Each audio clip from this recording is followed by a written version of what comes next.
جس کے سامنے سر تسلیم میں خم کیا جائے وہ الہ ہوتا ہے عبادت کے لائق، اس لیے کہ عبادت رب ہونے میں لوگوں نے تسلیم کیا، لیکن الہ الوہیت کے اندر لوگوں نے اللہ کے ساتھ شریک بنائی۔ تو محترم یہ ہے کلمے کا پہلا جز کہ الہ بھی اللہ ہے، رب بھی اللہ ہے۔ جب رب اللہ ہے، تخلیق کرنے والا اللہ ہے، کائنات کی مخلوق کی ضروریات کو پورا کرنے والا اللہ ہے، تو پھر اس کا نتیجہ یہ ہے کہ پھر عبادت کا مستحق بھی وہ اللہ واحد لا شریک ہے۔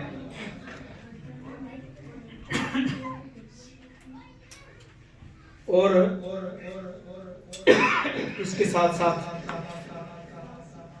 یہ پہلا جز ہے کلمے کا، اور اس کو سمجھانے کے لیے اللہ رب العالمین کی طرف سے 1,00,000 سے زائد کم و بیش جو ہے اللہ رب العالمین نے انبیاء اور رسل بھیجے۔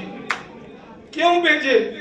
جاؤ دنیا والوں کو یہ بتا دو، اللہ کے بندوں کو یہ بتا دو، لوگوں کی بندگی سے نکال کر ایک اللہ واحد لا شریک کی بندگی پر لگا دو۔ وہی اکیلا الہ ہے، وہی اکیلا رب ہے، عبادت کے لائق وہی ایک اکیلا ہے۔ اور یہ جو دنیا کے اندر جو ہم نے یہ سسٹم بنائے ہوئے ہیں، یہ بڑے بڑے بزرگ، اور ہم نے یہاں کیا کچھ نہیں کیا ہے۔ اللہ کو چھوڑ کر غیروں کے سامنے سجدے، اللہ کو چھوڑ کر غیروں سے دعائیں، اللہ رب العالمین کو چھوڑ کر غیروں سے التجائیں، رب کو چھوڑ کر غیروں کے سامنے سجدے۔ محترم سامعین، نہیں، اللہ نے یہ بات سمجھا دی قرآن مجید کے اندر، فَاعْلَمْ أَنَّهُ لَا إِلَهَ إِلَّا اللَّهُ، بس جان کہ اللہ کے علاوہ کوئی الہ نہیں ہے، نہ کوئی رب ہے نہ کوئی الہ ہے۔ اور میں بات لمبی نہیں کرنا چاہتا، ورنہ اللہ کے فضل و کرم سے قرآن مجید ان دلائل سے بھرا پڑا ہے۔ تو یہ بات طے شدہ ہے کہ عبادت بار صورت اللہ کی ہوگی۔ یہ لا الہ الا اللہ کا مطلب ہے عبادت کس کی ہوگی؟ اللہ کی۔ عبادت جیسی بھی ہو، اس کی کوئی قسم ہو، اس کا مستحق اللہ واحد لا شریک ہے۔ یہ خلاصہ میں آپ کے سامنے رکھ رہا ہوں اس پورے دین کا کہ عبادت اللہ کی ہوگی۔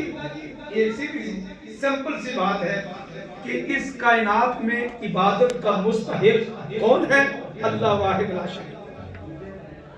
اور اس کا دوسرا کلمے کا جز ہے محمد الرسول اللہ صلی اللہ علیہ وسلم۔ اچھا، اس عبادت میں طریقہ کون سا ہوگا؟ تو یہ کلمے کا دوسرا جز ہمیں یہ بتاتا ہے کہ طریقہ محمد الرسول اللہ کا ہوگا صلی اللہ علیہ وسلم، کسی اور کا طریقہ قابل قبول نہیں۔ یہ خلاصہ ہے، عبادت اللہ کی، طریقہ محمد الرسول اللہ صلی اللہ علیہ وسلم۔ اور محمد الرسول اللہ صلی اللہ علیہ وسلم قرآن مجید میں سورہ احزاب سے ایک آیت کا ایک حصہ آپ کے سامنے تلاوت کیا۔ اللہ فرماتے ہیں لَقَدْ كَانَ لَكُمْ فِي رَسُولِ اللَّهِ أُسْوَةٌ حَسَنَةٌ، تمہارے لیے اگر نمونہ ہے زندگی تو وہ محمد رسول اللہ صلی اللہ علیہ وسلم کی زندگی نمونہ ہے۔ مطلب کہ زندگی اس طرح گزارنی ہے جس طرح رسول اللہ صلی اللہ علیہ وسلم نے گزاری۔ اور پھر اس کے ساتھ ساتھ میں یہ اس بات کا اضافہ کر دوں، ہمارا یہ عقیدہ ہے، یعنی مسلمانوں کا یہ عقیدہ ہے کہ اس کائنات میں اللہ رب العالمین کے بعد اگر کسی کو شان اور مقام، عزت اور عظمت اللہ کے بعد اگر کسی کو ملی ہے تو وہ محمد رسول اللہ صلی اللہ علیہ وسلم۔ بعد از خدا بزرگ تو ہی، قصہ مختصر۔ ایک دن حسان ابن ثابت رضی اللہ تعالی عنہ رسول اللہ صلی اللہ علیہ وسلم کا چہرہ انور دیکھا تو پکار اٹھے، خلقت مبرأ من کل عیب कअन्नक क़द ख़ुलिक़्त कमा तशाउ व अहसन मिनक लम तर क़त्तु ऐनी व अजमल मिनक लम तलिद निसाउ। पुकार उठे कि ए मोहम्मद, ए पैगंबर मोहम्मद करीम सल्लल्लाहु अलैहि वसल्लम, आप हर ऐब से पाक पैदा किए गए और खुलिक़्त मुबर्रअन मिन कुल्ली ऐब कअन्नक क़द खुलिक़्त कमा तशाउ। मालूम ऐसे होता है कि जैसे आप रब को कहते रहे अल्लाह वैसे ही आपको बनाता है। व अहसन मिनक लम तर क़त्तु ऐनी, और आपसे ज्यादा खूबसूरत किसी आंख ने देखा ही नहीं।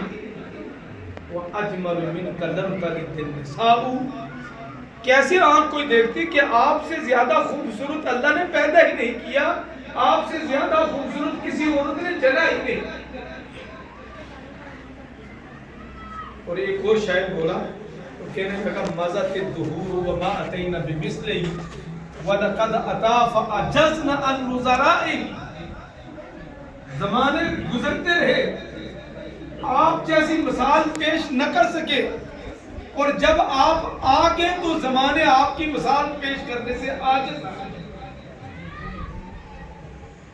और मोहतरम सामीन, इसी पर बस नहीं, नबी मुकर्रम सल्लल्लाहु अलैहि वसल्लम आपको अल्लाह ने इमामुल अंबिया बनाया है। मस्जिद अक्सा के अंदर आपने अंबिया की इमामत करवाई, आप अलैहिस्सलातु वस्सलाम ने जमात करवाई, अंबिया अलैहिस्सलातु वस्सलाम ने आपके पीछे नमाज पढ़ी।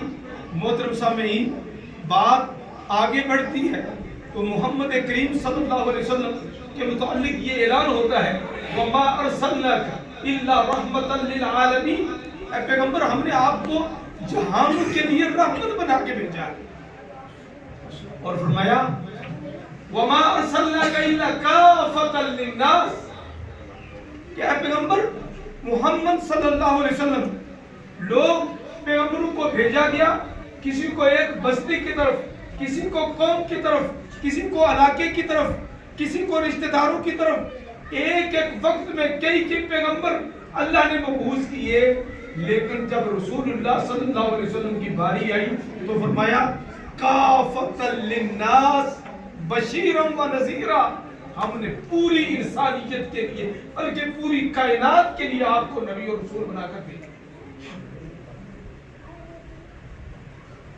लेकिन मोहतरम सामीन, जो बात अर्ज करना चाहता हूं, ये वो बातें मैंने की हैं जो आप अक्सर सुनते रहते हैं।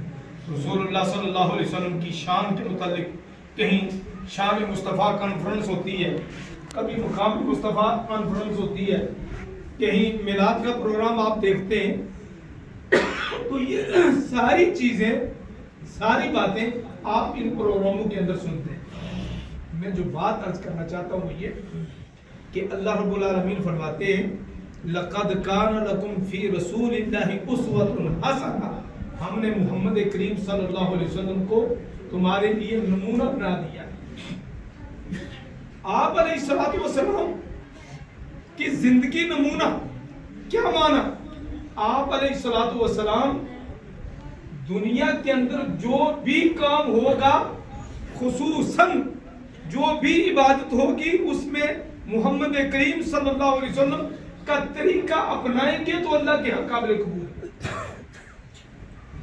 अगर एक शख्स अल्लाह की ही इबादत करता है, अल्लाह ही के सामने झुकता है, अल्लाह ही को पुकारता है, अल्लाह ही से मदद मांगता है, अल्लाह ही की इबादत करता है, लेकिन वो तरीका रसूल से हटकर कोई और तरीका इख्तियार करता है, नबी अलैहिस्सलातु वस्सलाम के तरीके से हटकर किसी और तरीके पर इबादत करता है, आप अलैहिस्सलातु वस्सलाम के तरीका से हटकर किसी और तरीके पर अल्लाह रब्बुल आलमीन की ही बंदगी करता है, तो फरमाया वमन यब्तगी गैरल इस्लामी दीनन फलन युक़बल मिनहु व हुवा फिल आखिरति मिनल खासिरीन।